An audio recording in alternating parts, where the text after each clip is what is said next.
Syekh Maulana Malik Ibrahim adalah salah satu wali di Indonesia yang berasal dari Turki, ahli dalam mengatur tatanan negara, ahli pertanian, dan ahli pengobatan, berdakwah di Jawa bagian timur tepatnya di daerah Gresik. Beliau datang berdakwah di Gresik pada tahun 1404 Masehi, wafat di Gresik pada tahun 1419 Masehi. Makamnya terletak 1 km dari sebelah utara pabrik semen Gresik.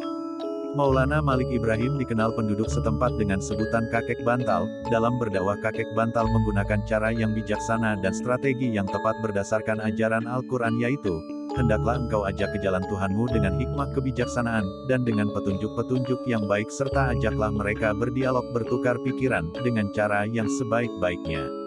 Beliau juga pernah mengembara di tanah Gujarat, yaitu wilayah negeri Hindia yang kebanyakan penduduknya beragama Hindu, sehingga beliau cukup berpengalaman menghadapi orang-orang Hindu di Pulau Jawa. Beliau dalam berdakwah di tanah Jawa tidak langsung menentang kepercayaan penduduk setempat, melainkan mendekati mereka dengan penuh hikmah. Beliau tunjukkan keindahan dan ketinggian akhlak Islami sebagaimana ajaran Nabi Muhammad. Dari huruf-huruf Arab yang terdapat di batu nisannya dapat diketahui bahwa Syekh Maulana Malik Ibrahim dikenal sebagai kakek bantal karena beliau penolong fakir miskin, yang dihormati para pangeran dan para sultan. Hal itu menunjukkan betapa hebatnya perjuangan beliau terhadap masyarakat, bukan hanya pada kalangan atas melainkan juga pada golongan rakyat bawah, yaitu kaum fakir miskin. Keterangan yang tertulis di makamnya ialah sebagai berikut: inilah makam almarhum Al-Maghfur, yang berharap rahmat Tuhan, kebanggaan para pangeran, sendi para sultan dan para menteri, penolong para fakir dan miskin, yang berbahagia lagi syahid, cemerlangnya simbol negara dan agama, Malik Ibrahim yang terkenal dengan kakek bantal. Allah meliputinya dengan rahmatnya dan keridaannya, dan dimasukkan ke dalam surga. Telah wafat pada hari Senin 12 Rabiul Awal tahun 882 Hijriah. Di kalangan rakyat jelata, Syekh Maulana Malik Ibrahim sangat terkenal, terutama dari kalangan kasta rendah. Sebagaimana diketahui, agama Hindu membagi masyarakat menjadi 4 kasta, yaitu kasta Brahmana, Ksatria, Waisya, dan Sudra. Dari keempat kasta tersebut, kasta Sudra adalah yang paling rendah dan sering ditindas oleh kasta-kasta yang jauh lebih tinggi. Maka ketika Syekh Maulana Malik Ibrahim menerangkan kedudukan seseorang di dalam Islam, orang-orang Sudra dan Waisya banyak yang tertarik.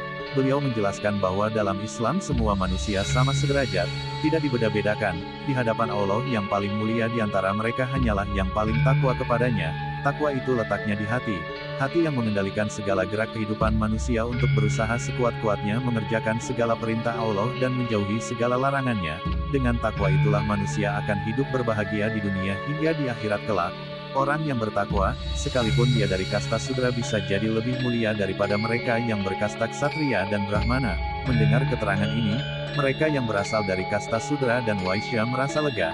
Mereka merasa dibela dan dikembalikan haknya sebagai manusia utuh, sehingga wajarlah bila mereka berbondong-bondong masuk agama Islam dengan sukacita tanpa paksaan. Setelah pengikutnya bertambah banyak, beliau mendirikan masjid untuk beribadah bersama dan mengaji, dan untuk mempersiapkan kader umat yang akan meneruskan perjuangan menyebarkan Islam ke seluruh tanah Jawa dan Nusantara. Maka beliau mendirikan pesantren yang merupakan perguruan Islam, tempat mendidik dan menggembleng para santri sebagai calon mubalik. Pendirian pesantren yang pertama kali di Nusantara itu diilhami oleh kebiasaan masyarakat Hindu, yaitu para biku dan pendeta Brahmana yang mendidik cantrik dan calon pemimpin agama di mandala mereka. Inilah salah satu strategi para wali yang cukup jitu.